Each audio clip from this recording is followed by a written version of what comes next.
All right, before we get into it today, just want to give a shout out to all the Patreon subscribers. And if you don't know what Patreon is, it's a way for you to help support the show. Go to patreon.com/bigtruth and you will see all the different levels of patronage that there is. There's a free level and then there's paid levels if you wanted to financially support the show. And all of those levels come with their own different degree of benefits and things like that, so yeah. And membership has its privileges, and the higher up you go, the more privileges you get. That's just how it rolls, right? Yeah. Now, if you happen to find yourself in the unfortunate situation where you're in a motorcycle accident, the first thing you do is call the dudes over at the Glassman Injury Attorneys.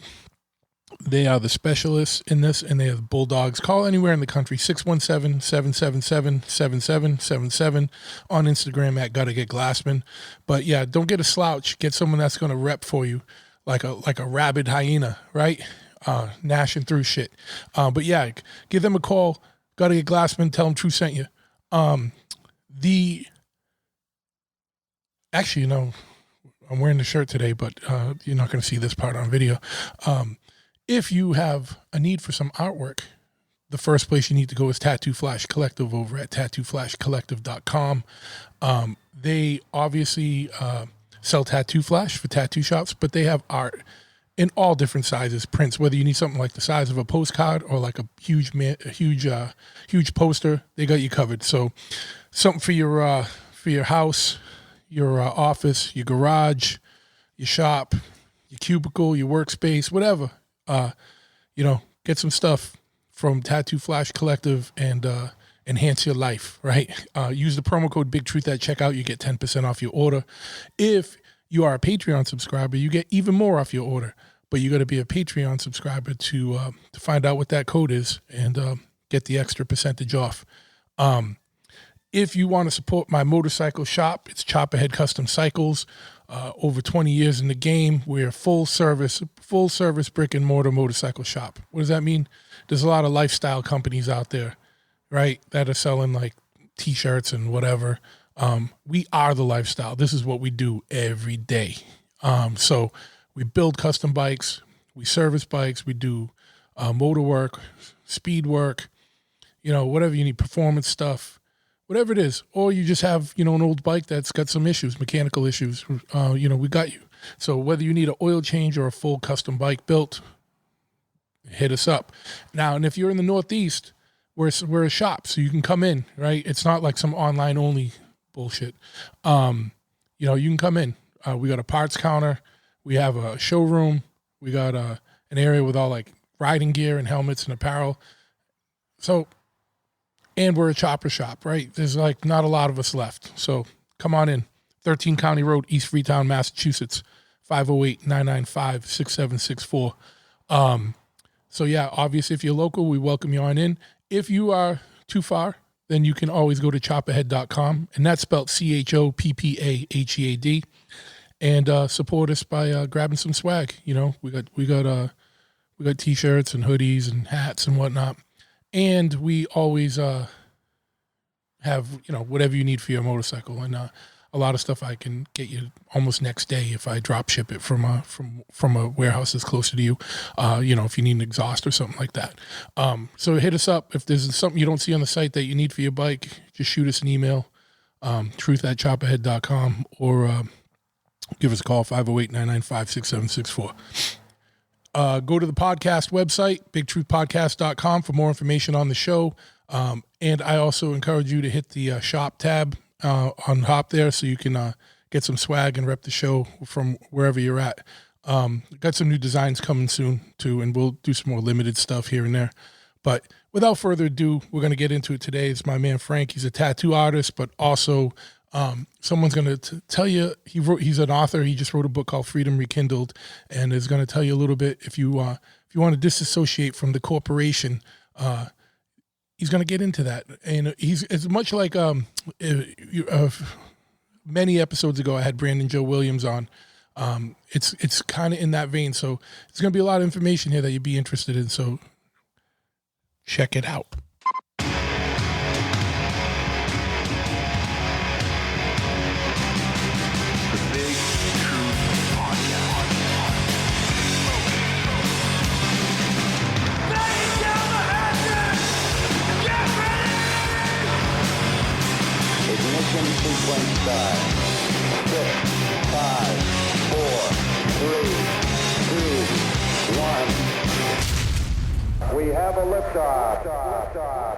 Yes, once again, we have liftoff. I want to thank you for tuning into this episode of the Big Truth Podcast, and I'm stoked to have my man Frank Whittington here. For those of you that may not know Frank, he's a tattoo artist for many years. How long you been tattooing? 24 years. Yeah. He's in the over 2-decade club on that, and also an author. And someone that's a advocate for freedom, and we're going to get more into that as we go. But I want to thank you for coming on today, Frank. Where you at now? You're out in the woods of Tennessee? Yes, sir. We're out in Holiday, Tennessee. It's right in between Nashville and Memphis. Okay. It's like but we're out in the sticks. Yeah. So if I lose a little bit of connection and stuff out here, but we'll do our best. Yeah. It's doing that little bit of choppy stuff that we were talking about earlier. But hey, we'll do. You're in the mountains there. Actually, are you in the mountain area? Is it? We kind of considered the foothills of we're all the way across the state, but it's the foothills. Yeah. Okay. Cool. Nice, man. I might pick your brain about Tennessee stuff later because I have a lot of friends out there, and I know that's a good place. I know that it's a very more freedom inclined state than a lot of these Northeast places and whatnot. But one of the reasons we moved out this way. Yeah, but that's what I'd want to do though. Like I'd want to be out like kind of like in a quieter area. Like Nashville's cool, Memphis is cool, Knoxville's cool, but I don't want to be around people anymore. Yeah, I just have to. Go ahead. I definitely understand. A little bit more solitude. Maybe it's just because I'm getting older. Yeah, well, I think that comes with it. So, like, why don't we go back to before we get into the book and all the freedom topic? Let's talk a little bit about tattooing and like how did you find your way into tattooing? And it was a different. And we talk about tattoo culture. I can talk about this stuff all day, but I definitely want to get to the topics of the book, and because that's a very timely thing, but. Tattoo culture is so different now than it was 20, 30 years ago. But, talked a little bit about like what draw you to tattooing and how you got involved in that. And let's talk a little bit about that career first. The first tattoo I saw was, a military tattoo my grandpa had. Yeah. And I could tell right away my parents were not thrilled with it, which made me way more thrilled about it. Yeah. 100%. Yeah. It's like a rebellious kid, you know what I mean? So I did a tattoo on myself when I was probably 13. It was not good, obviously. Like and India ink stick and poke type of situation. You already know. Yeah. I got mine when I was 15. Yeah. It was, I convinced my mom that I was going to work on some calligraphy, so I needed some India ink.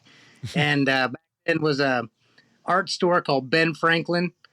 And so she took me there, and I got the ink, and I ended up getting like a little X-Acto knife and just kind of carved in the image and rubbed ink in it, and immediately tried to wash it off. Like, oh shit, I've done it now. Yeah. And hidden that thing for about 3 years before my parents ever found it, and they came unglued. Yeah. About that.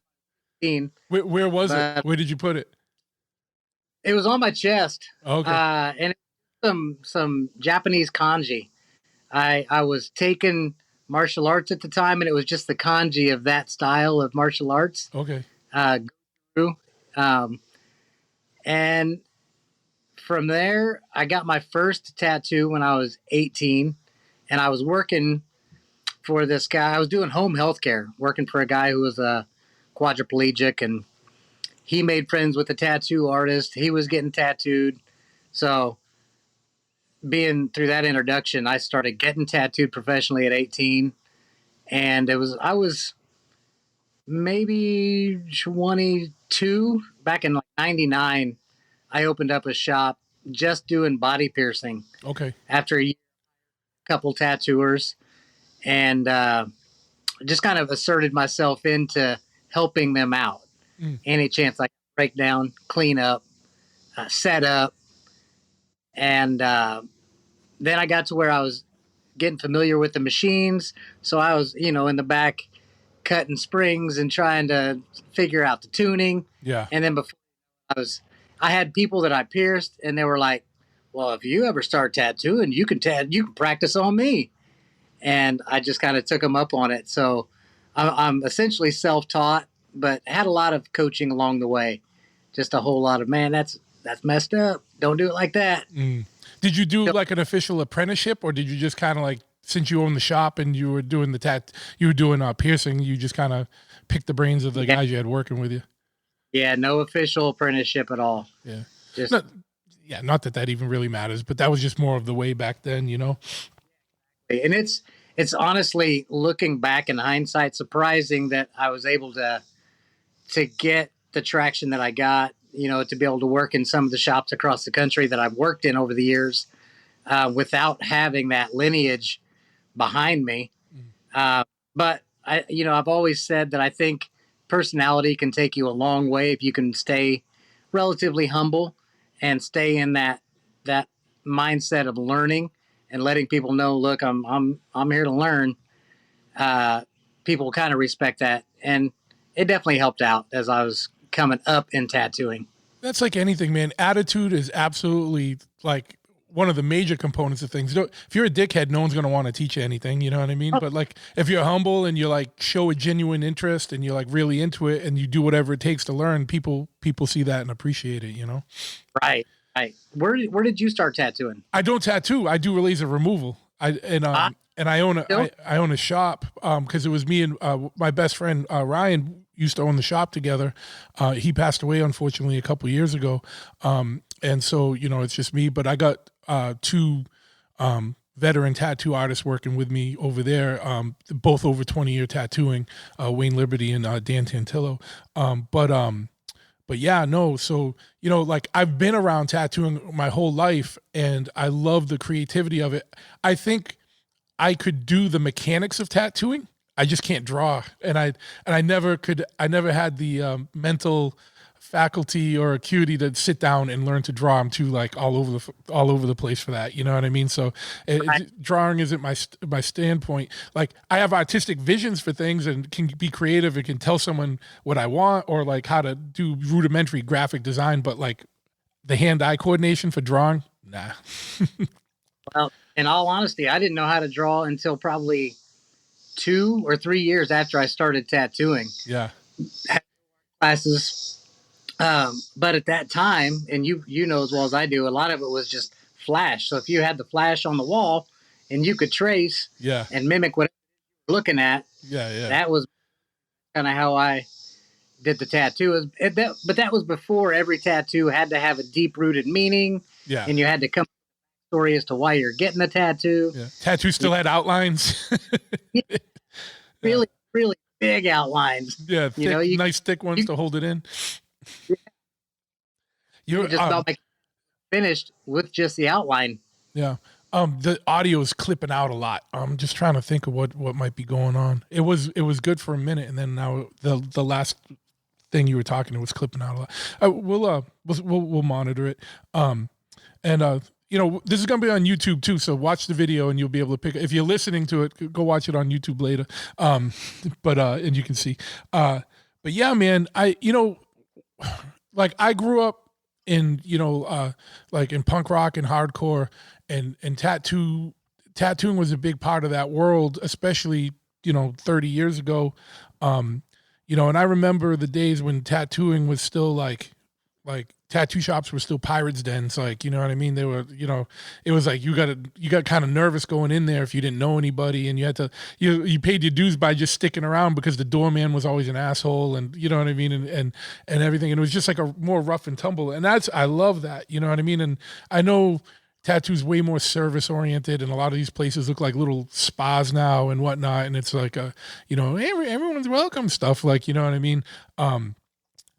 Whatever. But like I miss the days when like someone who had a throat tattoo or a neck tattoo or a face tattoo, that meant something. You know what I mean? Like you were like, yeah, watch out, that dude ain't right. You know what I mean? But it's like what's your I'll talk about anything you want with tattooing, even though like I'm like I don't have full place because I'm not a tattooer, but I've been around since I've 15, 16, I've been hanging around tattoo shops, and like my best friends are tattoo artists, and you know what I mean? A lot of my best friends are tattoo artists and whatnot.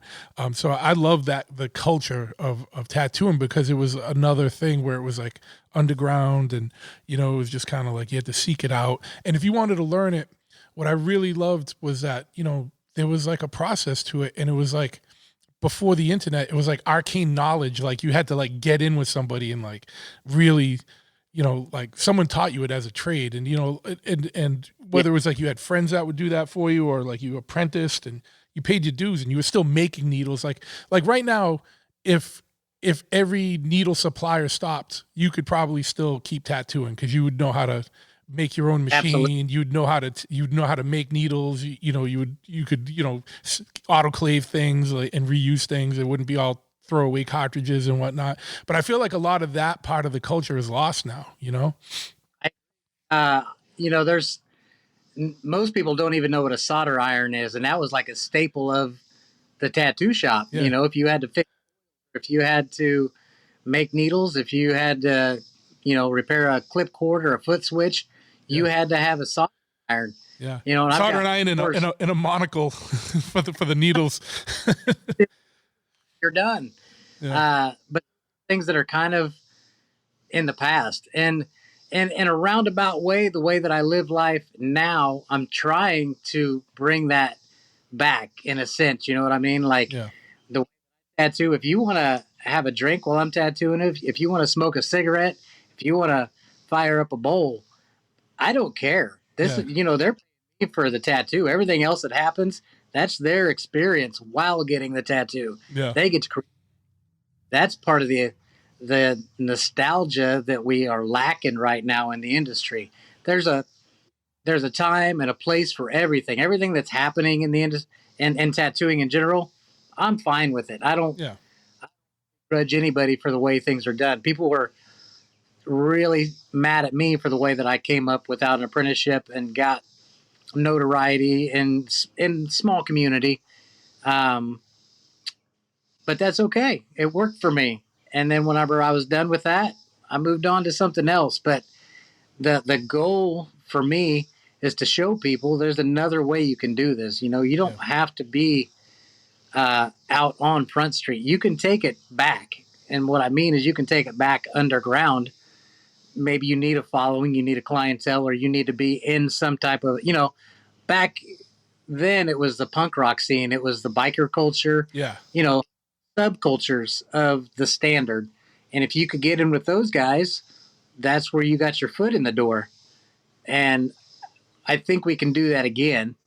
It's just a matter of showing people by example how to do it. Oh, yeah. And it's really with anything. You know what I mean? You build a lot of motorcycles too, don't you? Or you built? Yeah. I mean, I'm at Chopperhead now. That's the shop behind me. Yeah.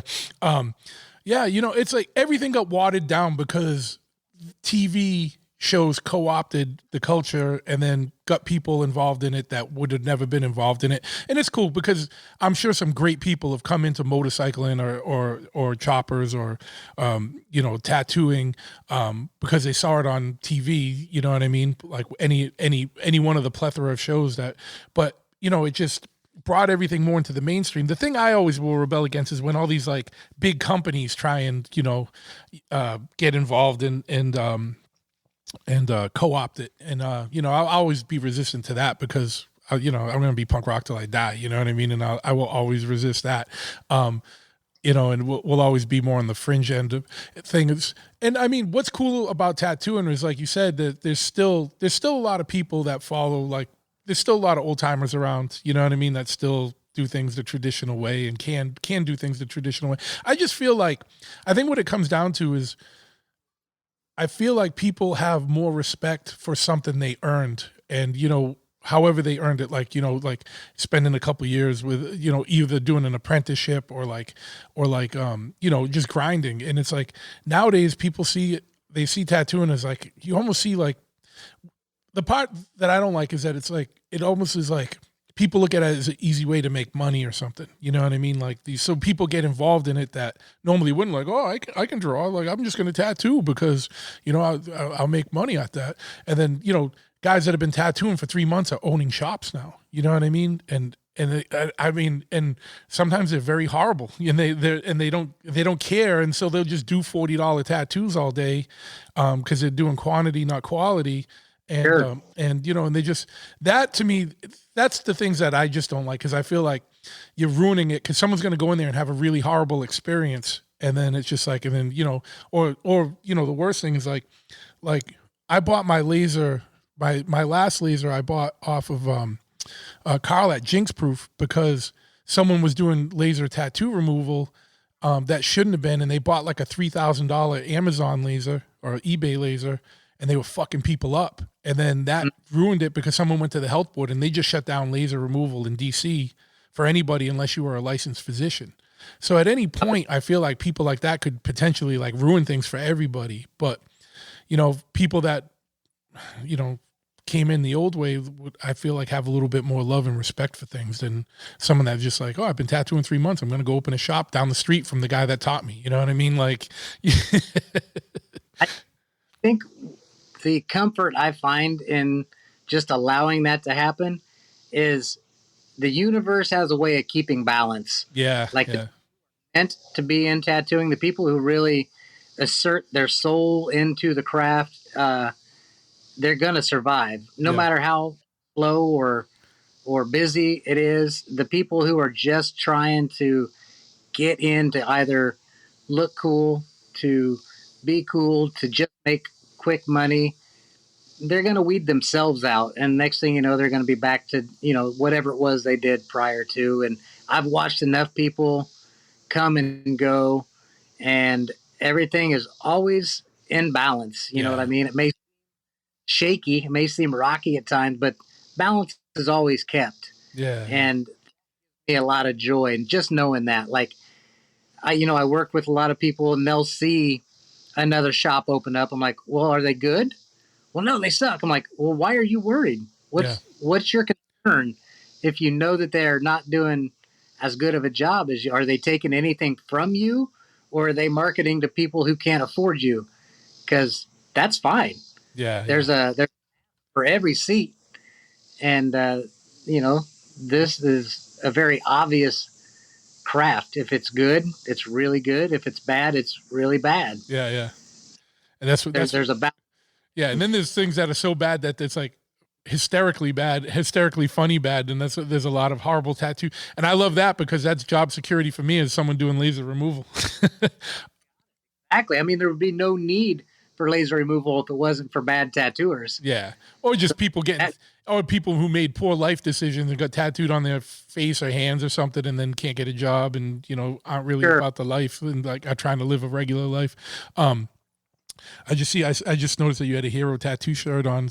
Shout out to the Yeah, Crib brothers, Jeff, and yeah, those good dudes, man. I speaking of like motorcycles and the cross between these worlds, like I met them years ago in North Carolina at the old smoke out shows, and I think I ran into you back in the. This is back in the Salisbury days, back yeah, way. Um, and I can remember the. Did you guys used to set up yep, a booth? Yeah, yeah. I very much remember. I think I used to even have your shirts from Chop Ahead. yeah, So yeah, yeah. I'll send you some new ones. Yeah, no, those were good times, man, because everything was just starting to pop, and it was exciting, and like it was cool, and it wasn't like so wild yet. And if you went to the smokeout, it was still like 90% choppers, you know what I mean, and it was just wild, and it was like Salisbury was pretty lawless. it was great. I had the best time going out there. Yeah, I had an blast, and we have a right down. It's only about 20 minutes from us. It's Loretta Lynn's ranch. okay, And you're close to that. yeah, yeah, real close. And I went out there once for a day, and I would think I was expecting or hoping it was going to be reminiscent of the old Salisbury Yeah, or Rockingham, and it was not. It was pretty awful and yeah, crazy expensive, and it just kind of I didn't really have a use for it. yeah, But yeah, I think we're always looking for that thing. I keep threatening to have a little bike show out here on the property once I get a little further along, have a little bit more shower houses and yeah. toilets available. But I don't know. Maybe down the road we'll see. Yeah, We'll yeah. see. I feel like the some of that stuff, it's magic in a bottle. It's hard to rebottle that.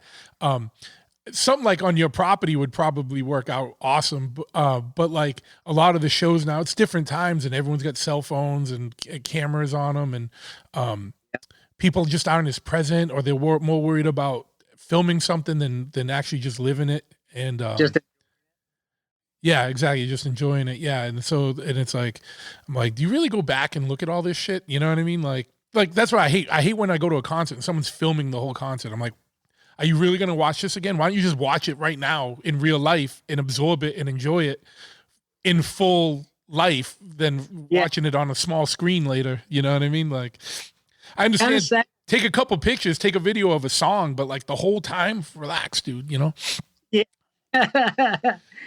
Yeah. I remember seeing I don't have any documentation of any of the trips I made out to North Carolina. That was before we had phones that recorded everything. I still had a flip phone back then riding cross country. Yeah. And it's hard to break away from the technology when you've had it for so long. Yeah. Now it's the navigation. It used to be, we'd write down the trip route on the gas tank or tape it to the tank. Yeah. No need for that. Or if you got real inventive, you put a bunch of layers of painter's tape on the tank, you know what I mean? Like, so that you could just peel it off easy later, and it didn't damage the paint. And you just wrote it right on the painter's tape. Are you still riding at all? I have a bike, but when I moved out here, I kind of sold everything. I had about 9 motorcycles. Yeah. A few years ago. I have one basket case I have yet to build, and I've got an old Evo Heritage that I ride. Yeah. But in honesty, probably haven't put more than 15 miles on it in the last 2 or 3 years. It's a little sad, and I'm embarrassed to say it, but that's just kind of my efforts have turned toward building these buildings and getting this property built. So yeah, well, you're building a nice compound out there, Get the compound built, and it's generating some money as we go. We rent this little cabin out here, and we have intention of building a few more as we go. Yeah, that's awesome, man. Yeah, you're living the dream. So why don't we get into that? Because and we can talk about more about tattoo stuff and everything either, but I definitely want to get into it. This is your book here. I told you I got it and I read it. Freedom Rekindled. You can get it on Amazon. Can they get it direct from you too, or is Amazon the best spot? Through Amazon. I haven't even I have a copy, but I haven't bought like a bulk of copies to sell in person or anything.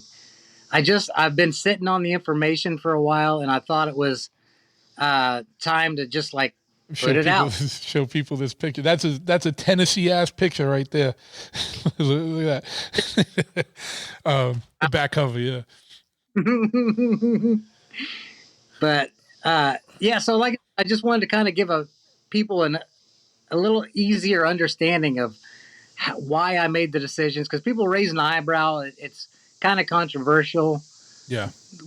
What I'm doing and how I'm restructuring things.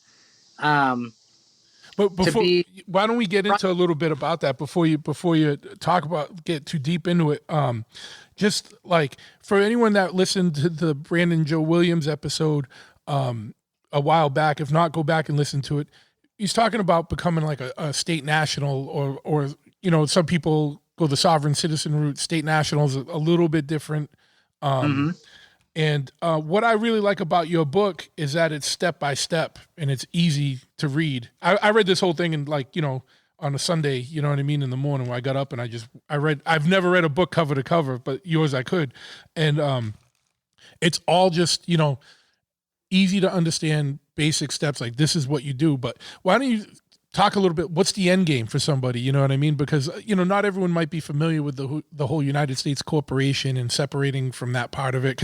Because it sounds weird. It's like, oh, so you're leaving the country? And it's like, no, I'm just leaving the United States corporation. I'm still a citizen of the United States, of America, but just I'm not in the corporation of it, and you're still like do you go the more like the state national or sovereign? Or that's basically exactly what I did. Is just, we have, and I don't know how deep in your woods you want to go. Like I said, you've had Brandon Joe on before, and he gets way deep in the woods, and he's got a lot of infinite knowledge on this stuff, He but some does. of it's kind of hard to digest. Yeah. It's like, And he's rapid fire and he's all over the place, and then he's like citing case law and all this and that, and it's like yo, bro, I'm not an attorney, like, you know, like. But that's what I liked about your book. If anyone that's interested in this, pick this book up, because it's literally just, you know, we're gonna get into it now, but it's just literally easy to follow, step by step, almost like checklists and shit, like do this, then this, then this, and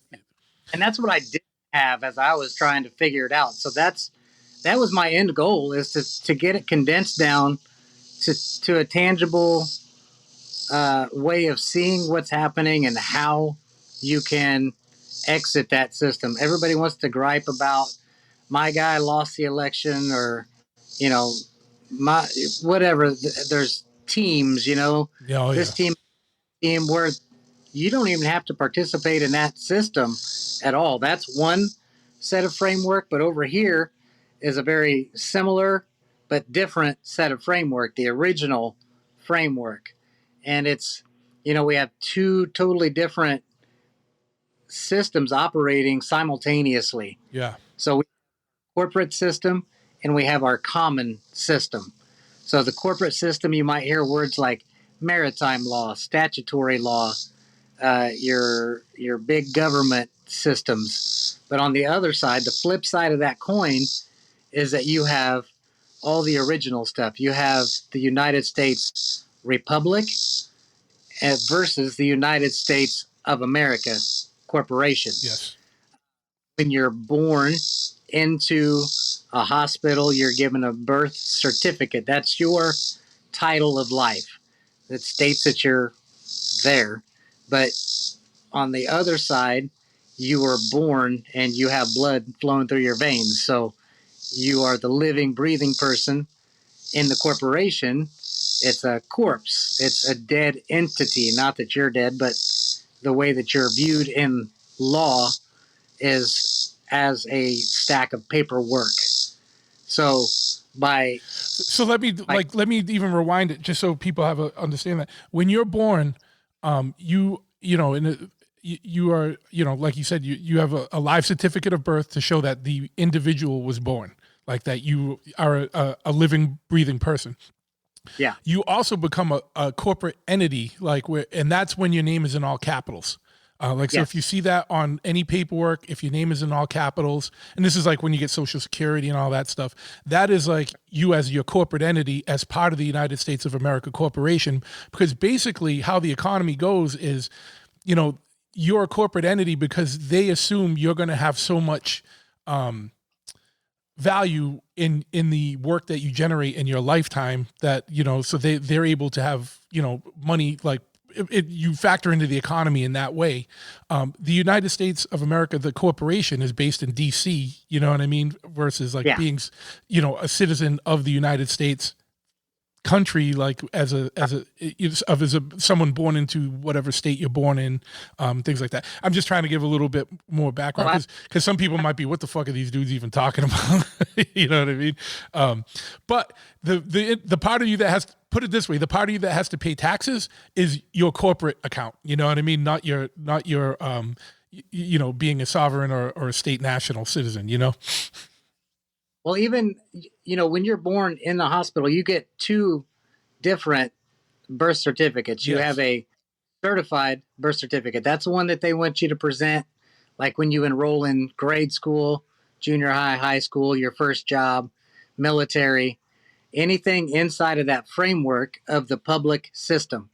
There's also a document called the Certificate of Live Birth. Yeah. This has with lowercase, middle name, capital, lowercase, last name, capital, lowercase.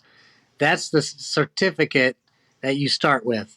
You go into your county building, you say, hey, I was born on this day, my name is this, and I would like my certificate of live birth. That was my first step to making corrections. So now I knew, okay, when you compare them, you can see it's obvious. Okay, this is one person, this one is, you know, registered totally different. That's me. And you have to assert that. You have to take time to go back now and unwind all these things you've gotten into. You've got to cancel a lot of these contracts, Yeah. because in the framework of a corporation, everything is based on contracts. It's never explained to us, so you have to find out about it later, if it's even in your wheelhouse to do that. But that's step one: certificate of live birth versus birth certificate. That's the public side versus private side. And now that you know that, you can start like, okay, well, what other contracts am I in? Well, every time that you've signed your name, you've offered a blank endorsement. That's your signature. That means they hand you the paper. They've laid out all the guidelines to what's on the paper. You've agreed to it. Okay. So you've went and got a job. That job enrolls you into the tax system. It enrolls you into, let's say, a 401k if you're, working a job like that, or your benefits. And what has essentially happened from the time that our country was founded until now is we've kind of flipped the script on us. We've gone from being the beneficiaries of being living men and women to the trustees of a corporation that we're completely unaware of. We're the ones responsible, and the people, the powers that be, the all elusive they, are benefiting from our labor, our work, our ignorance, for lack of better terms. We just don't know any better. And the older you get, the more ingrained you are. So you will fight and defend the corporation. You'll defend your social platforms, your social security. You'll defend your investments that you've paid into all these years. Whether you wanted to pay into them or not, you had to, because you signed the dotted line with a blank endorsement. You didn't tell them anything different. You didn't state that you're standing on your rights. I know I have rights, but you've signed those away in trade for privileges. And unfortunately, privileges can be issued and revoked. Rights are God given. So until you take the rights back and then stand firm with knowledge that you're doing the correct thing that's best for you, nobody is any the wiser. So that's where I got so inspired, as I was being told a handful of years ago, when everybody else was being told, you got to shut down your business. Well, I don't want to shut it down. Well, you don't have a choice. Everybody's doing it, and we're saying you have to. That was a real trigger moment for me. Yeah. And I had never pushed back prior to that. I had never seen anything any differently prior to that, but it really struck a nerve to where I felt I had to do something, and all the griping and complaining in the world wasn't accomplishing anything in my own personal life. So I came across different podcasts along the way. I had a lot of time on my hands at this point. So I just dove in and started listening to the podcast. A lot of the stuff that Brandon Joe Williams was rapid firing, I was jotting down, and then taking time to go back and be like, man, this can't be right. There's no way this is even possibly correct. And you type in the codes, and the pages pop up from Cornell Law, and you're like, oh wait, this is a legitimate site. Well, what's it saying? And I've never done so much reading in all of my life. I'd never taken time to cross-reference. I'd never knew that we had not only two systems operating, but two sets of language cohesively operating at the exact same time. What we are taught a word means is nothing like what it means in law. Well, I don't want to be a lawyer, but I also don't want to be blindsided by a word that I don't understand because I didn't take time to do it. I didn't take time to learn that there's two two valuable definitions of that same word. And that was really, really eye opening to a point where I kind of just disappeared long enough to really get my thoughts organized and get things planned out. Well, then I went from having LLCs and corporations because I had two or three different tattoo shops. I had a screen printing company. I had multiple rental houses. And the companies, I walked away from them. I didn't ask really for anything. Like one of the partners was like, hey, I'll pay your taxes, and that's my buyout. Fair enough. I don't intend to pay him anymore anyhow. So I allowed him to do that. And then I learned, through reading Title 26, which is the tax code that, well, it's never been ratified into law. It's a voluntary system. They offer paperwork that you can fill out appropriately, submit it, and you've changed the fiduciary obligation of the taxpayer. You've sent, I sent an affidavit, which I talk a lot about affidavits. 5 years ago, I didn't even know what that word meant.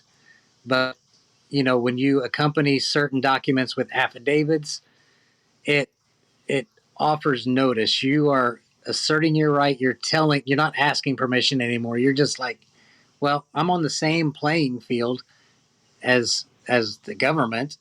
They're no longer like, I'm not beholden to them. I'm not operating. I'm not asking for anything from the government. I'm not offering anything to the government. We're null and void now. And so that was my second step, basically. I figured out I was alive. I figured out that corporations pay taxes, and I was not a corporation. So I filed the paperwork to step outside of that system. Everything has pros and cons. If you want to be a person who lives in the banking system with a lot of debt and you want to be able to go to the bank and request loans, this may not be the path for you because you're going to figure out how you can make your own wealth and live off of it. Now, to me, I don't have tons of money in a bank, but I'm very rich in the amount of land I have, the love that I have for my wife, the family that I have, the friends that I have. That's enough. Everything else, I reduced all of my expenditures to a fraction of what I used to spend to uphold an image that I kind of got tired of maintaining. And it all hit at the same time. So my whole world kind of flipped upside down. I went from this kind of small town celebrity to moving into an area where nobody's ever heard of me, nobody knows me. I just operate totally different. I'm friendly with all of my neighbors. We're all very cordial and we help each other out. We have a community, but that is my wealth. And in time, I'll figure out other things. You know what I mean? I'll figure out how to keep generating a good income. We'll get later into how I restructured some stuff, but just sidestepping the corporate side of LLCs, corporations. I mean, I still am a self-employed um, business owner, but I'm just unincorporated now. And to do that, you can use a couple different tools like trusts. Trusts can be written by a living person, grantored by a living person, and the beneficiaries are living people. Um, that's one option, and ministries are another, which is the route that I chose to go with. So, Yeah. I mean, there's a lot here. There's a lot here to unpack, and I figured out what our audio situation is. Whatever your setting is on the mic, if I'm talking and then you go to come in, it like clips. But if you're talking the whole time, it's fine. So, like maybe if we're talking to each other, like give it a second before you start talking after I stop. Because I don't know what the setting is, and it's like we're too deep into the episode now to mess around with technical stuff. But yeah, I mean, it's a wild thing. Like, there's so much, and like you gave a real good overview, but like when you really start to research this stuff, you see how much craziness has happened between the founding of this country and then, the things that happened in the early 1900s that like really changed everything. With like, founding fathers were always, for better or for worse, because everyone's got their own opinions of how everything went. They were like, never give control of your money over to the central banks. Always keep your own United States, fund your own, mints and everything. And we did that, in the early 1900s. We signed on to the central banking systems, and that's what's put the country in so much debt because of, the interest on all the dollars that are spent. And this is all not high level stuff, but this is, if it's your first time hearing it, you'll have to do research and go read the book, The Creature from Jekyll Island, and it'll give you a better understanding of things. Or go look at like G. Edward Griffin stuff. But you'll see how messed up, we are. And this, and then look at, United States corporation, and, listen to Frank, read his book, go check out Brandon Joe Williams. I'm sure there's a whole other list of other people that you know of that might be good to listen to too. I've haven't gone super deep into it yet. I have a very surface like working knowledge, and I have a knowledge where I understand more than I can just talk about freely because I haven't delved nearly as deep as you. I'm going to be frank. What's put me off from jumping is that, between Chopperhead and the bar and the tattoo shop, I have so many fucking corporations because, like the property company is one thing, the business name is another corporation, like, the entity. And I wouldn't even know how to do it with like, it's one thing with the tattoo shop because, we can all, there's only a couple of us, or here at Chopper, there's only a couple of, but like at the bar, like we have like 14, 15 employees, like, you know what I mean? And that seems where it gets a little messy and a little more entangling. I'm like, how do I get out of all this stuff? But, these all, I'm not going to get every employee to disassociate from the from the corporation, but so that's where it gets really a little bit messy for me, and that's why I haven't really gone too deep into like doing it yet. But maybe talk about like, at a general level, if it's like if this was someone's first time hearing about it, like a little bit of what the benefits, because you said there's pros and cons to everything, and it's like, what are the pros and cons of being in the still involved in the United States as a corporation, and then versus like being a state national? Because one thing that we've lost as a country for sure is that freedom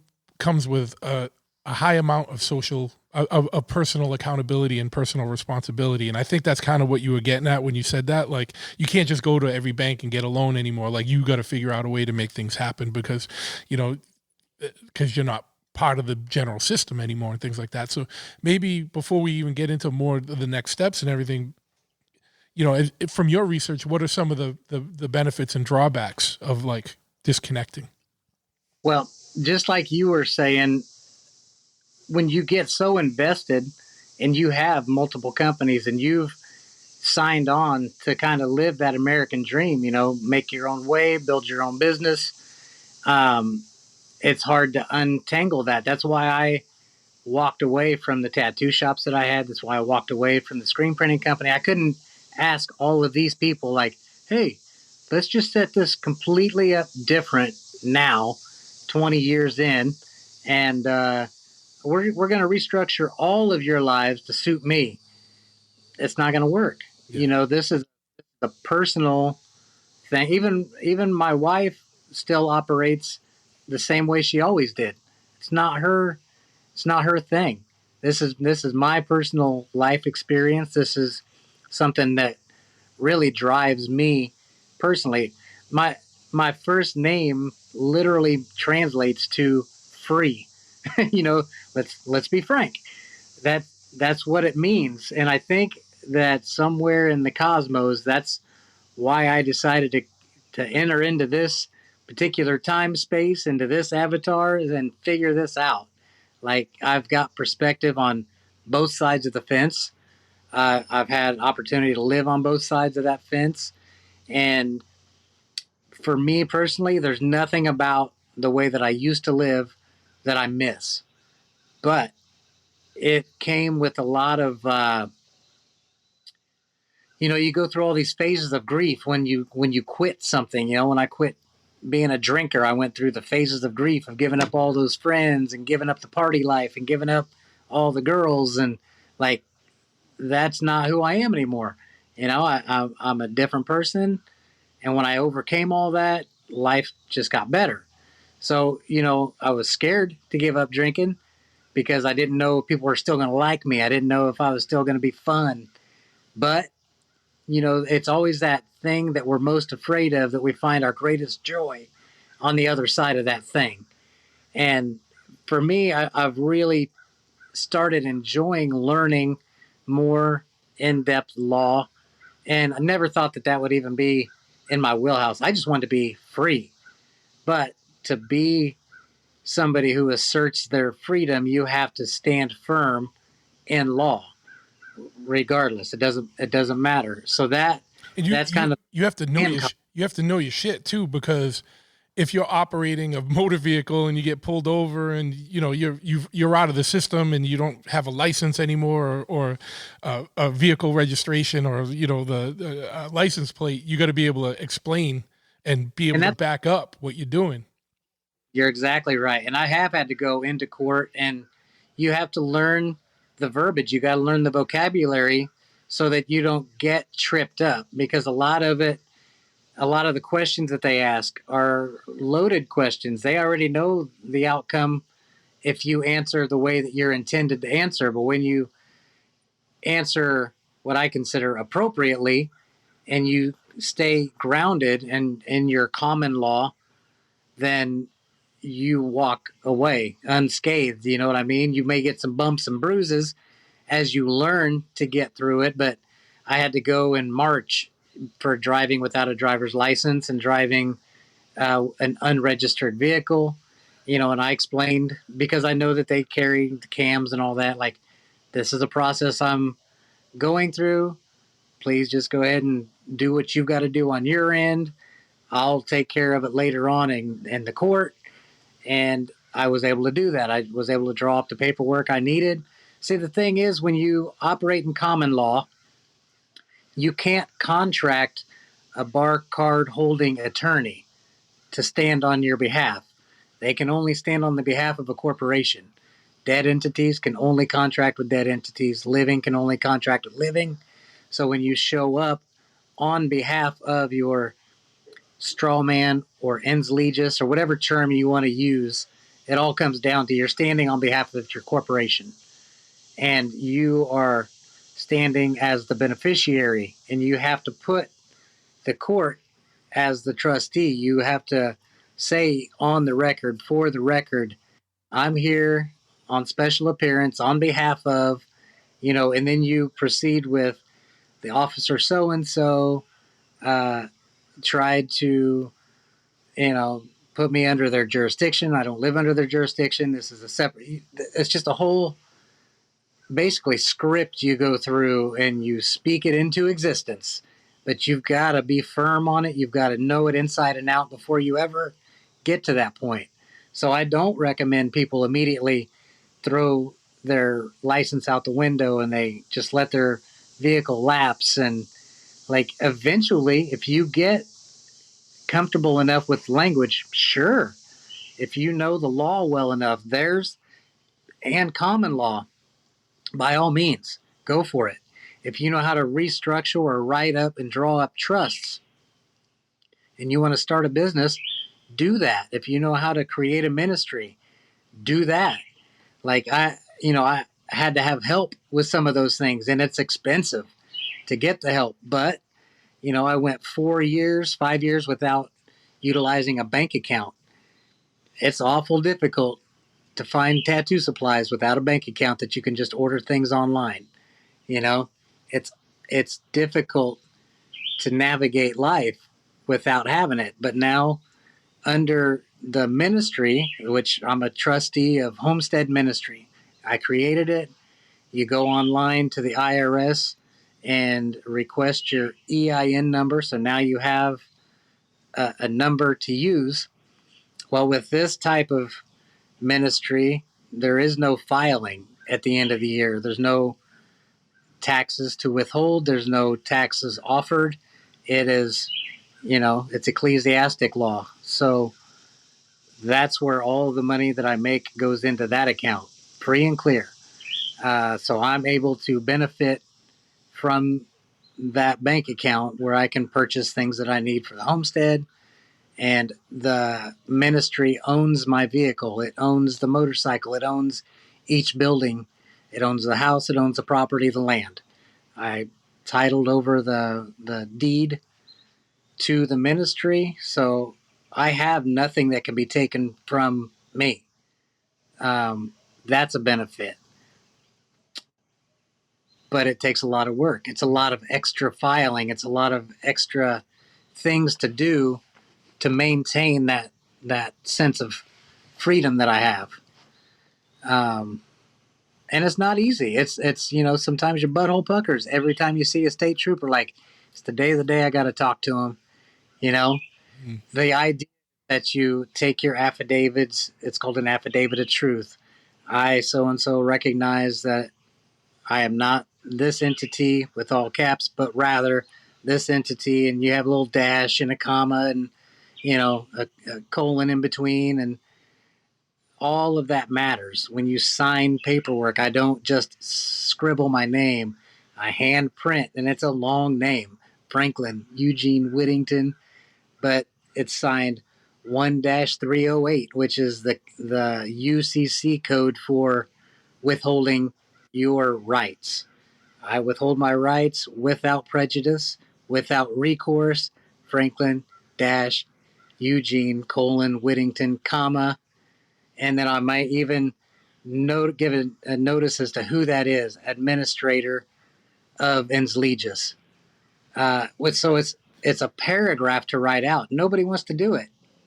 I got time. Yeah. I'll make them stand on the side of the road and lean in the car while I write it. I carry my own pen because it's got to be a particular color to really assert. Most often you'll get a black pen when you're signing your signature. I draw mine out with a blue pen, which indicates I'm a living man. And that stuff, it can get in the weeds too. It can get out there and seem a little hokey, but for me, it's worth it. And when I get a little bit of pushback, then I really feel like, okay, well, I'm onto something here. And I haven't dove too much into the financial side. There are guys that specialize in the financial end of freedom. Like, I just use my name and I go and my application is my money and I'll file a UCC1 filing. I'm not that guy. I don't know all about that stuff. So I just focus on what the difference is between operating private and public. Yeah. And, I operate the whole ministry as a private membership association, which that's pretty easy to explain. When they come out, instead of signing a form that we would offer to the state for our inspections for tattoo shops, everybody signs a form. Out here, everybody signs a membership agreement. That is how they have access to the property, to the tattoo shop, to renting the cabin, to utilizing the wedding chapel and the reception facility. And it works out beautifully because it's all done private.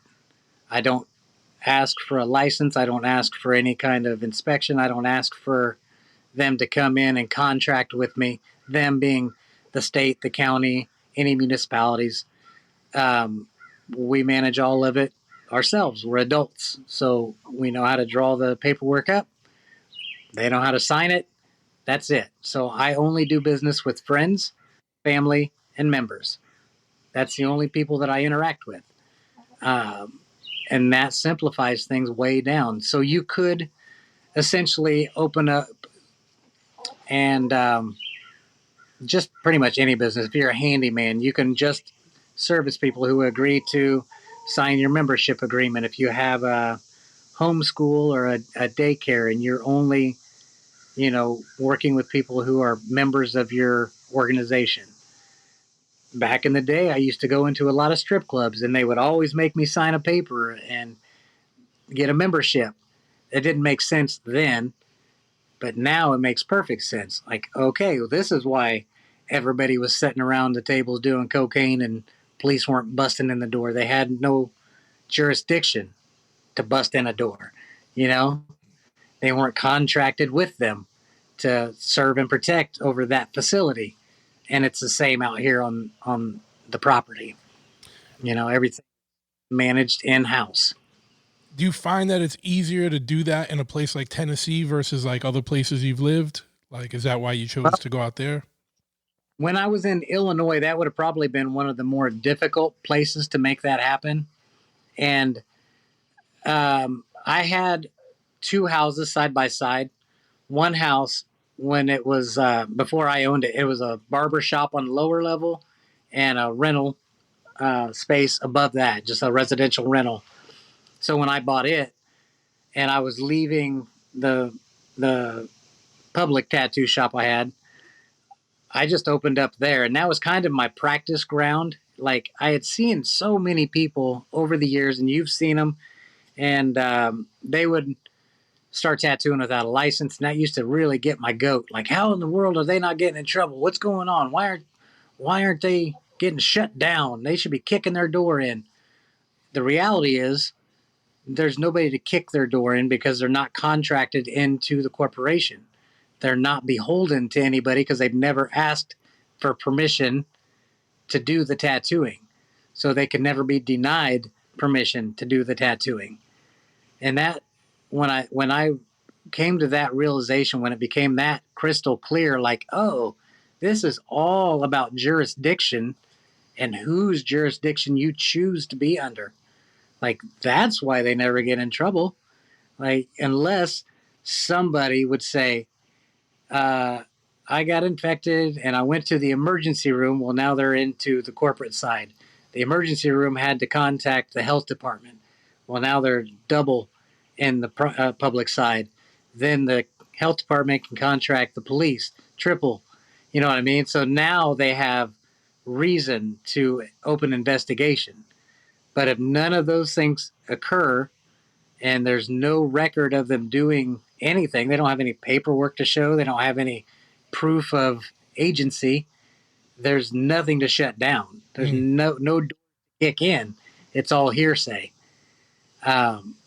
So I have a huge sign in my front yard. It's kind of become a staple, but it just says Whittington Homestead Private Membership Association. That's basically an outward notice to the general public who happen, all six cars that drive by in the course of a day. They know exactly that, this is private. You have to be part of the membership to even come on the property. So there's nothing to take from me. There's no doors to kick in. It's all operating in the private sector lawfully. It's awesome, man.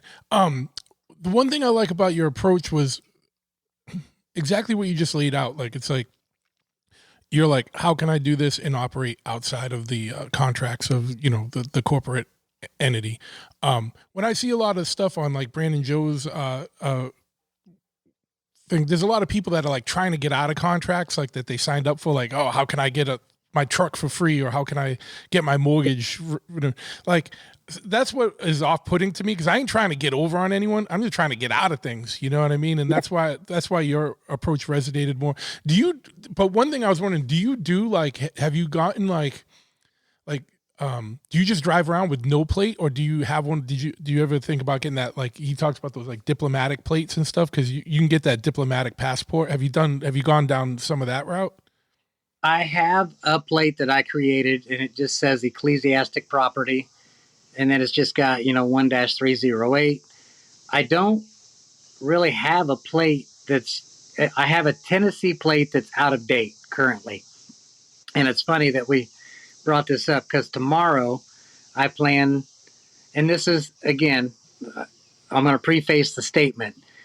sometimes to maintain a healthy and happy relationship, you got to make compromise. So I'll start by saying that. My wife is terrified to drive my truck. She doesn't study the stuff the way I do. She doesn't want to interact with agency, and I respect that. So, because we have the ministry and the truck is owned by the ministry, I have a contract where I've signed it over with bill of sale that I carry in a big binder. For me, that's good enough. For her, not so much. So I'll be going to the county building and putting on a plate that will be the truck is owned by the ministry. So I'll be driving the ministry truck with the ministry plate, uh, grantored by the state. You know what I mean? It'll be a Tennessee state plate, but that's the compromise that I had to make because I'd rather see my wife happy than scared. Yeah. So we pick our battles. I've driven for 2 years without renewing registration. I'm going to chalk that off as a win for my fu to the man. But there again, it's not worth risking my relationship over my particular values. I'm still young enough and flexible enough. I can work. I still get to maintain my personal freedom that I don't own the truck anyhow. So I'm just doing what I have to do to make everybody happy. And I don't say, I don't necessarily, I'm not stoked about it, but I'm also not upset about it either. So up until tomorrow, which obviously it'll all be dealt with by the time this airs, but I'll be running a Tennessee plate again, just not in my name. It's wild. It's wild to be in like a mixed household, like where you've disconnected from the corporation, but your wife is still hasn't made the plunge yet. Like how? Oh, sorry. Oh yeah, we gotta give it a second, like because of the cutouts. Sorry, man. What was that? I said I don't expect her to change anything about the way she's got going in. Like she's an RN for a living, and still works a couple days a week. So I want her to just have her own life experience while I have mine. So she's still on the tax roll and all of that stuff. Like,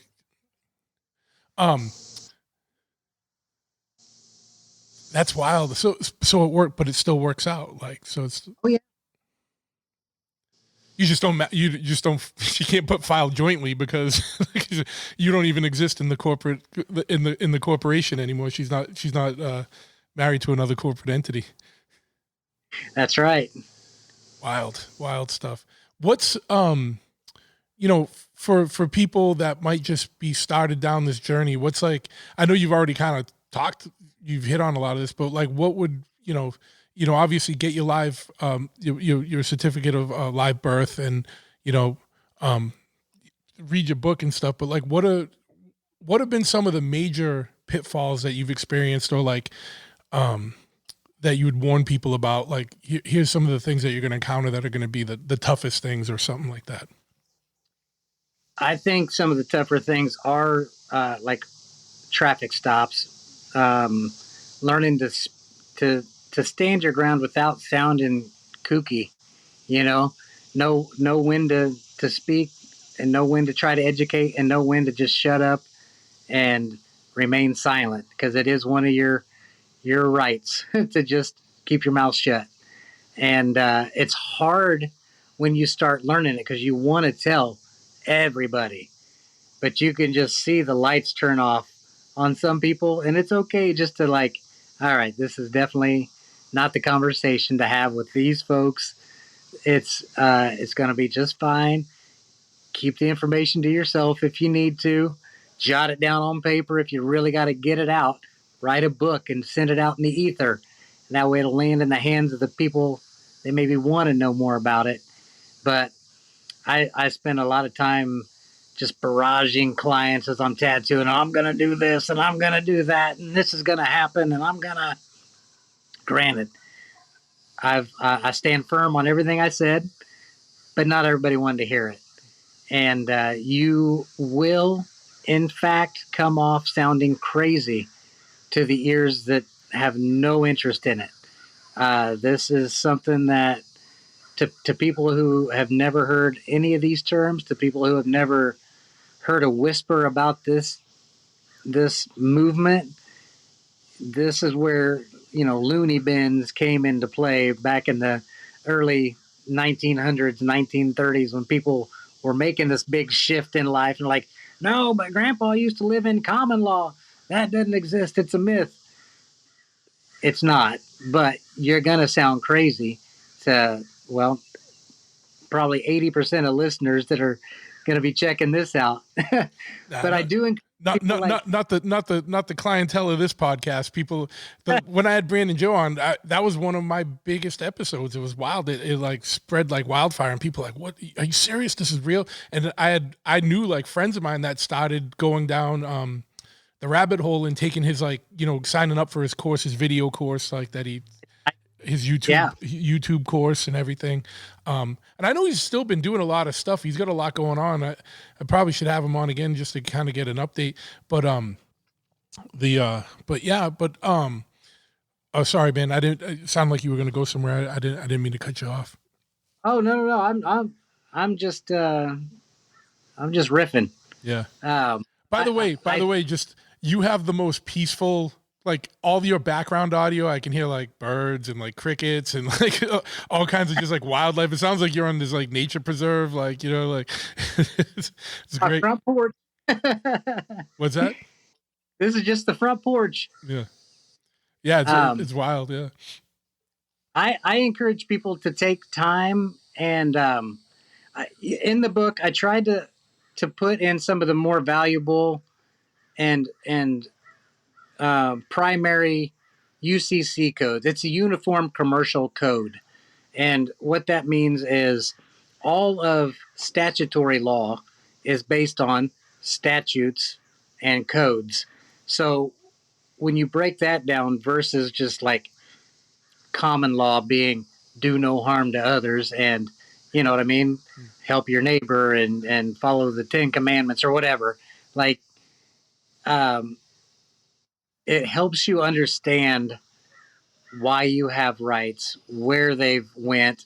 It helps you determine what the difference is between rights and privileges, and then you kind of want to cross-reference some of the verbiage, some of the language with Black's Law Dictionary is a really good resource, as opposed to Webster's dictionary that we all got in public school. I think there's a strong reason why some of the information that is free, and some of the information that is more difficult to get your hands on is more difficult, or it's just not spoken of. I think that's the difference between like esoteric, the hidden knowledge, versus exoteric, which is freely given. When things are given away freely, there's a reason, and it's typically part of your program. It's part of what everybody collectively knows to be the truth, and if everybody believes that thing to be true, it is in fact true. So my personal goal is to shift enough people into recognizing a secondary value of truth that it becomes as firm of a truth as what we're offered freely. Yeah. So I'm trying to, I got to make a little bit of something to keep the momentum going, and it helps me continue projects on the property. Otherwise, I could give it away for free, but Amazon won't let me do that. So that's where I would start for people who are really at an entry level. Is just taking that tidbit of information, look at certain codes, take time to look them up, take time to cross-reference them with the dictionaries that law uses, and get a new vocabulary started, and start working that into your day-to-day life. When you're having conversations, recognize when something is referenced in public and when something's referenced in private, and try to avoid an attachment to either side or the other. I think if you can focus on a connection with a thing over an attachment of a thing, you'll suffer a whole lot less as you detach from one system as you integrate a new system into your life. It's been a very peaceful process for me after I got over that hump, after I got done being angry and sad and trying to um, make amends with what I had going on versus what I want to go on. You know what I mean? It's like the whole series of the grief of letting go of the attachment to this idea that everything is exactly how it's laid out. You got to get a job. You got to go to college. You got, you know what I mean? All these things that we're told as we grow up as our early childhood program. I mean, it's bombarded on us. So we don't have necessarily an umbrella over us to shield us from the nonsense. So when you finally become aware of it, you it's like the allegory of the cave. You finally make your way out and you realize there's a whole world out there that's completely untapped. There's a whole sense of freedom far beyond what we've been told freedom looks like. You know, when you're not purchasing a license to drive a vehicle or asking permission to travel, when you're not um, I don't know. I'll get on a tangent, but you know, when you recognize the difference of the perceived freedom versus actual freedom, and I don't have the stresses every April that used to debilitate me to a point where I'd get sick to my stomach over the amount I was spending, and then not knowing where those taxes go and what am I really funding, and then you just see explosions of war all around you, and that's my own personal take on it. But I don't have any guilt for anything going on out in the world because I'm not participating in it. I'm not funding it. I'm not offering anything to it. And I'm sure that triggers people and makes them upset. Like I'm a deadbeat to society, but I'm not. I'm not operating in your society unless I go into your store or I go into, you know, to support you in some way. Like that's my only contribution is direct contact rather than indirect. I don't have any third parties managing things for me. Now, you mentioned travel. Did you maintain a driver's license or like a passport or something if like you wanted to engage in like air travel, or are you only going to be land travel? You know what I mean, like by car.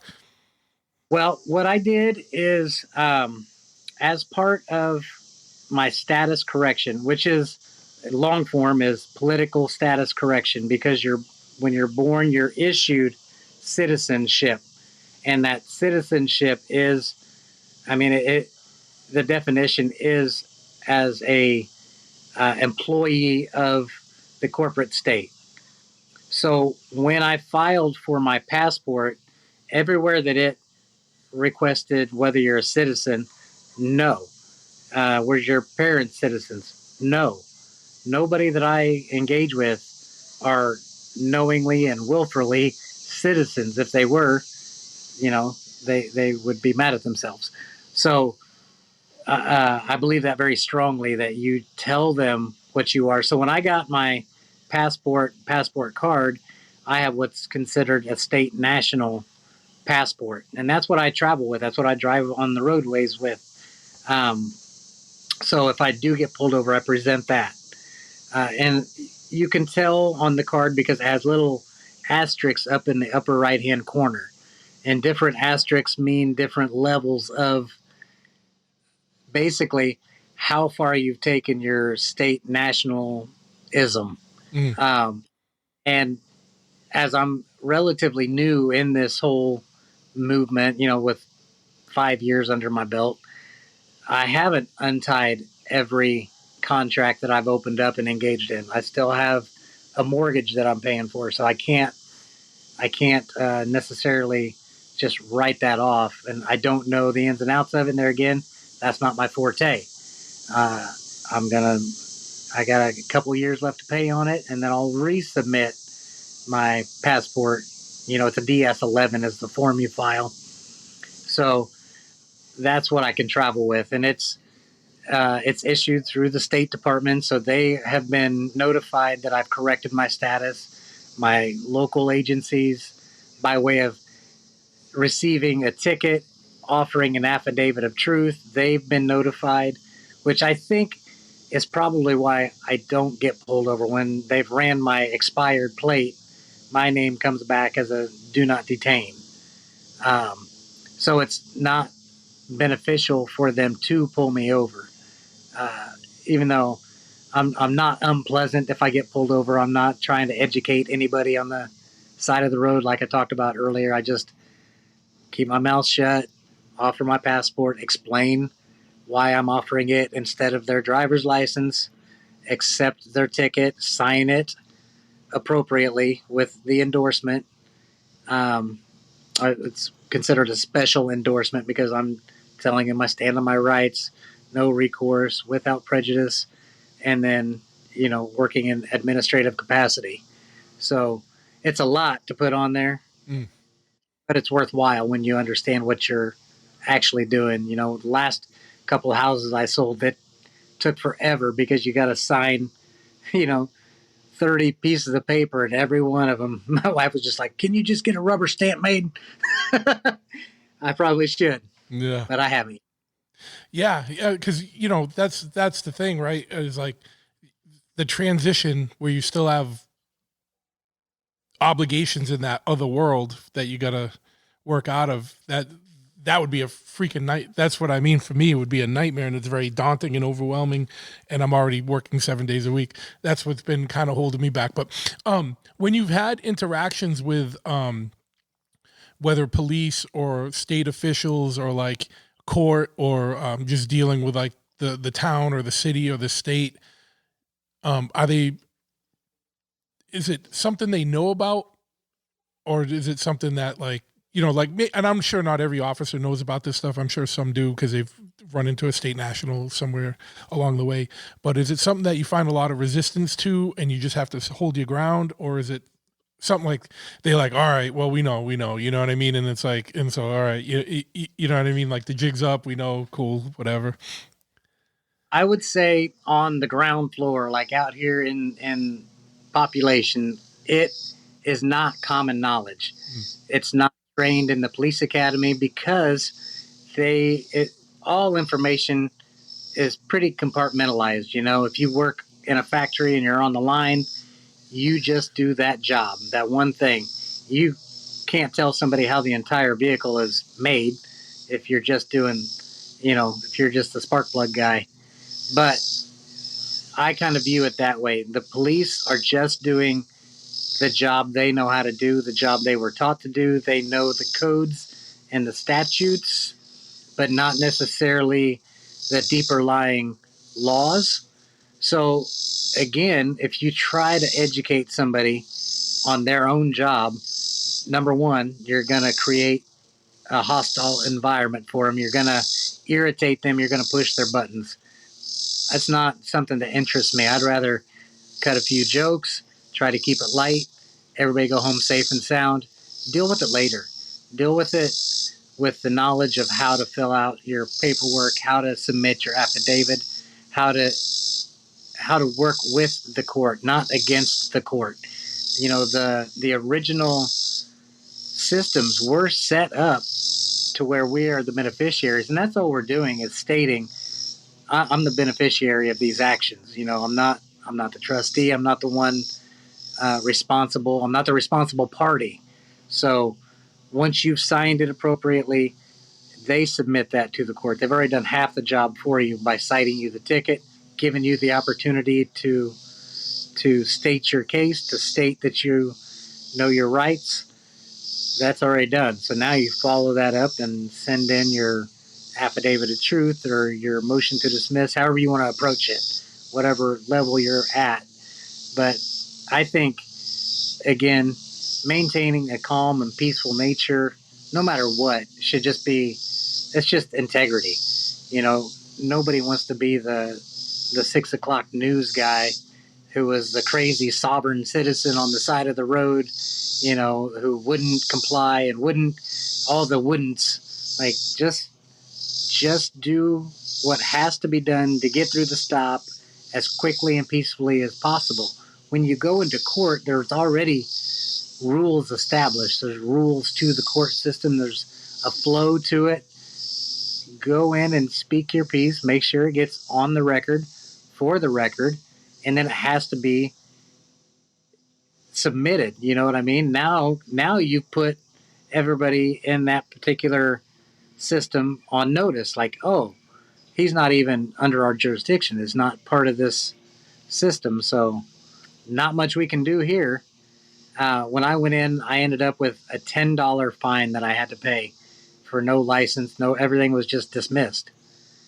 And I think it was more of just like um, an inconvenience. They just wanted to kind of offer me some inconvenience like I offered them. So that was fine.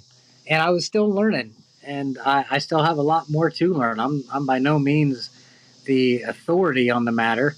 I'm just trying to figure this out like everybody else, but trying to take a more reasonable and authentic approach as opposed to trying to be combative or be rude or over insulting. Like, I recognize people just have a job to do. That's what they get paid to do. It's, taxpayer funded. I can honestly say I'm gratefully not funding it out of my pocket. So I just have to stand on the knowledge. One thing I would like your opinion on this, and this is all speculation. One thing I worry about is if this does catch on and like say, even something small, like 1% of the population does this, like what kind of bullshit they might try and push through to like put an end to it. You know what I mean? Like, I know they probably can't, but they can do things to make everyone's lives like, a lot harder, I think, I believe that is a possibility, but I spend a lot of my time trying not to focus on negative outcomes. You can really get wrapped up on scrolling through your social media and find all of these horrible stops, traffic stops and police interactions and court interactions. And because I talk about it all the time and our phones obviously listen to everything we say, it's constantly trying to push that into my algorithm. And I just can't let that be my focus in life. I have something much greater and grander at play than to be bothered by the negative flip side of what could happen. That's my mindset anyhow. And there are days where, I've created extra challenges for myself, and you have to make the bed you lay in, and this is what I've chosen. So I'm willing to step up to the challenges when they arise, but I don't go out of my way to create challenges out of situations if I can avoid it. I'm not like a real confrontational person, and I'm not out here trying to confront anybody. Or, I get real frustrated when I see people doing what they're calling First Amendment auditors. Have you seen any of this online? A little bit.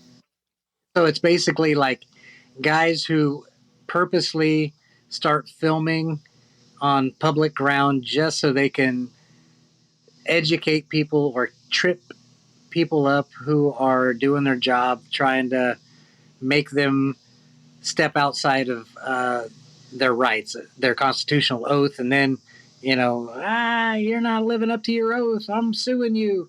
Like, that's not for me. To me, that's pretty nonsensical. Let's focus on the other side of it. Have you ever heard of the 100 monkey theory? No, I might have. Go into it, and then I might So trip something. it kind of me because basically there was a group of monkeys on a beach, and they were being fed um, a fruit every day, and they were tossed into the sand and covered in sand. They'd dig them up, they'd eat them, and then one monkey went and washed his fruit. Well, now he's eating clean fruit.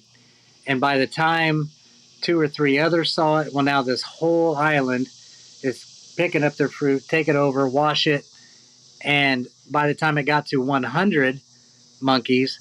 Across the pond was another group of monkeys, and they also started washing their fruit before without ever having any interaction, just through the ether. And I truly believe that enough of us get on the correct course, a different course than we're currently on, and open up this window of opportunity to this untapped freedom, it'll be so much more easy for this system to kind of get more of a foothold and not look crazy to the people who are embedded in the system. It'll look tangible. People will be able to see it in real life actively working. Oh, if you wash the fruit, you don't get grit in your teeth, you know? And that's my ultimate goal is to, you know, influence just enough people that it tips that scale just a little bit to where it kind of takes the rough edges off of the crazy looking side of it. Like, oh, okay, here it is in action, functionally applied, working appropriately, and everything is cool. Everything is okay.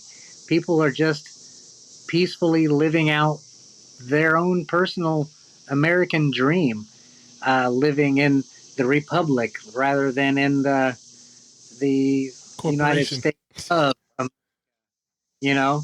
And I don't mean that as a political stance on being Republican.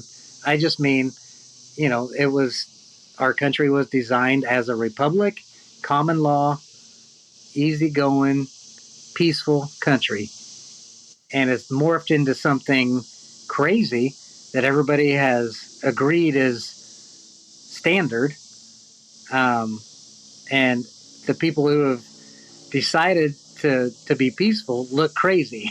So I really want to kind of tap into that 100 monkeys theory and just kind of tip the scales and knock the edges off a little bit, soften it up to where it might look a little bit more tangible. I want to hopefully connect with people before they start engaging in so many contracts. Like, here's another option before you sign that first W-2.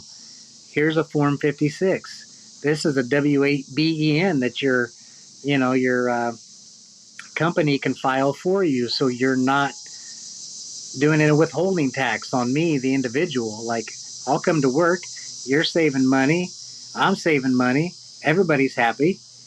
Um, it's just a matter of showing people how it's done, and all the ins and outs, not just a surface level, not just here's the code to go figure it out, but here are the codes, and here are some examples of what that means. Here's some interpretations. Here's some case law to back up that statement.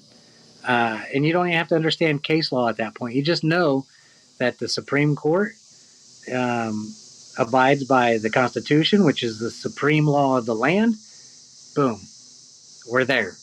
Now let's just stand firm on what that document says. Let's understand we didn't write it, so we have the right to interpret it.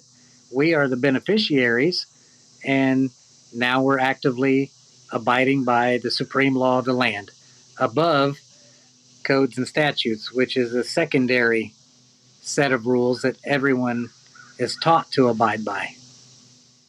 Yeah, and so that's a great way to put everything into perspective.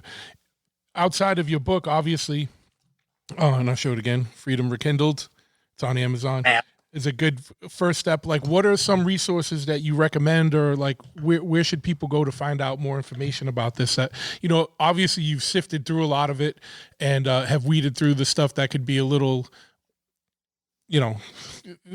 like with anything, unfortunately, with everything, people get involved and there can be like misinformation for one reason or another. But like, what are some of the more reputable or like easy to understand, like first steps? Like, where should people look for this type of information? Get your book, but where else can people find out more information that is like reputable and solid? There's actually, and I'm not going to be able to cite their names without scrolling through, but there's a guy that I really like to follow on Instagram. His name is Landis White, and he teaches a lot about trusts. He also offers to set people up with trusts. Um, I'm happy to work with people and help them restructure businesses and ministries, where I help you create the ministry if you want, set you up with your EIN, walk you through how to set up that bank account. Um, Brandon Joe Williams is a great resource. It's just a matter of make sure you got a pen and paper handy and the pause button ready, because it's a lot of listen to. I think, and don't quote me on it, but I think he's got maybe a 28, 29-day course, and it's typically free. I think it's on YouTube now. There's like a 2.0, Brandon Joe Williams Contract Killer. That's a kind of a breakdown of giving people an understanding of what does it mean to even be in contract. What does it mean to be under a jurisdiction? How do you change jurisdictions? He's got a really good breakdown of that. But there again, take notes Yeah. on anything you see. Take notes. Yeah, But he had he I saw a bunch of, I think I got almost all the way through the first course, but I know he took it down and revamped it. Like you said, that he's got a 2.0. He's also a funny guy, you know what I mean? He's a character. So I like told people to watch it before, and I have to preface it with, look, he's pretty vulgar, and he gets on some tangents, and his voice gets real high when he gets excited. But just get the information, because that's what it comes down to is get the information, but also verify the information. Make sure that you can prove it. And once you prove it, now take time to get to know the information. I'm currently working on developing an app for your phone, and and I've had some friends who are like, they sell these programs that you can carry these binders in your book, which I carry one, and it just breaks down law. It's got an affidavit in it of truth, and um, but my buddy was like, "Well, I ride a motorcycle. I need something I can fold up and put in my wallet." So my thought was, well, shit, everybody's got their phone on them. So I'm working on and I don't know, I'm not tech savvy, so this may take weeks or months to put together. I don't know, but it's basically going to be just kind of a quick recall for information. You go to the app and it'll have like scripts that where you can what to say to certain law agencies. If you're dealing with the sheriff, you're going to talk differently than if you're talking to a police officer, than if you're talking to a judge. So these scripts are available. It's going to have a little plug and play affidavit printable section. You type your information in, your location, and then it'll have like a quick 2-minute audio course, basically. What is UCC 1308, and it'll give you a little synopsis of it. That's the overview of what I'm trying to develop, so that people can have it at their fingertips, ready, and it just be a little service, basically. But Landis White, there's another account called Swipe Over who puts out some fantastic content in this field. Um, there's just a handful of people, but there again, you still want to take time to verify it. Make sure that what they're putting out, like that you resonate with it, that it aligns with your moral compass, and you know what I mean. There's going to be a lot of habitual line stepping where people are going above and beyond the call of duty and telling you to do things that maybe you're not ready for. You don't know enough about it to implement it. Stand firm on that. So take it slow. It's not a race. It's not a sprint. This is a marathon. I'm 47 years old. So I got another 30 years to figure it all out. But in that time, I'm definitely living more peacefully, more calmly, less stressed, less anxious. And those were some of the those were some of the factors that added to those emotions I felt, coming up, being a business owner from such a young age and being in that system that I couldn't control. In life and in law, we can only control what we create. If we didn't create it, we don't have control over it. We can just utilize it, abide by it, or discard it. Awesome, man. Anything else that we didn't touch on that you think is important to get out there? Man, I think we covered pretty much. It'll be right after we get off of here, and I'll be like, "Oh, I should have said." I'll be texting you, man. I should have said. But honestly, I think we dumped a lot of information out there, just surface level enough that people can kind of manage to start dipping their toe in the idea of this other system. And I encourage people to really to walk into it slow, take time to get to understand the language, take time to understand the public versus private. You can navigate both at the same time. It's your life experience, so design it to what resonates with you the best, what makes you feel the best about how you're living life, and let that kind of be your guiding light into a sense of freedom. Um, One person's freedom may look different than another's, and there's nothing wrong with that. As long as people are doing their best to be their best, by all means, live life to the fullest. Hell yeah, man. And where can people, I'll have a link to the book in the show notes, but where can people find you if they want to get in touch? And I go through Facebook, which is under Whittington Homestead, Hittington Homestead. And then on Instagram, the handle is Little Frank, LITTLEFRANK underscore free underscore man underscore.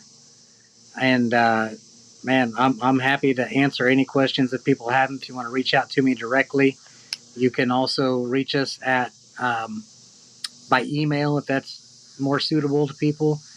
Whittington Homestead 25 at gmail.com. And there again, we directly answer all the questions and comments, and I'm not overwhelmed with a barrage of messages every day, so I got time to talk. And I'll have all your contact information in the show notes in case someone's driving around listening right now. You don't got to worry about writing it down. It'll be in the show notes later. Click on it. Hit Frank up if you got any questions, but definitely pick up the book. Like I said, I haven't read a book cover to cover ever, I don't think, and I got this one because it was interesting, captivating, and easy enough to get through. Meaning, like some of the law stuff can get so dense, but you did a really good job of breaking things down and explaining things, and then giving like examples and how to and checklists and everything. That makes everything the process a lot easier to navigate and understand, I think. So you did a great job with that, bud. I appreciate that. Thank you so much. Yeah, and it needs, it's good information for any level, even if you've already started the process, or haven't heard of it, or it's good for any level of where you're at. But again, dude, thanks for coming on, and we'll definitely do something down the road. Do a follow up, and we talk offline every now and then. So you know what I mean. Like I'm always interested in hearing how the journey's going, and I'm sure we'll talk some more. And next time I'm out in Tennessee, dude, I'm gonna hit you up because I got a bunch of friends over in Nashville, and I'm out there sometime, and it's a good time. And I want to see the setup and everything. I'm out. I would love it. Yeah, absolutely, bud. But yeah, thanks again, man, for taking the time to talk to us today. And everybody go check it out. Go check them out. Get that book. Even if it's something you're vaguely interested in, support it. Keep everything going. And it's definitely gonna put a different way of thinking about things in your mind. And it's gonna feel overwhelming at first, and then you're gonna look at things and everything's gonna make a lot more sense, right? Like there's Like at first you're like, what the fuck's this going? Whatever. Nah, there's no way. And then you're like, oh shit, look at this. Like you start seeing things, and then you're like, oh shit, this is real. Yeah, Yeah, it sure is. Yeah. Well, thank you for having me, and I really do appreciate it. I appreciate the platform and the opportunity to chat with you about it. Oh, hell yeah, man. I'm going to shut this off, but I'm going to end the recording, but I'm not hanging up. So hold on 1 second here. Marketing is hard. But I'll tell you a little secret. It doesn't have to be. Let me point something out. You're listening to a podcast right now, and it's great. You love the host. You seek it out and download it. You listen to it while driving, working out, cooking, even going to the bathroom. Podcasts are a pretty close companion. And this is a podcast ad. Did I get your attention? You can reach great listeners like yourself with podcast advertising from Libsyn Ads. Choose from hundreds of top podcasts offering host endorsements, or run a pre-produced ad like this one across thousands of shows to reach your target audience in their favorite podcasts with Libsyn Ads. Go to libsynads.com, that's LIBSYN, ads.com today.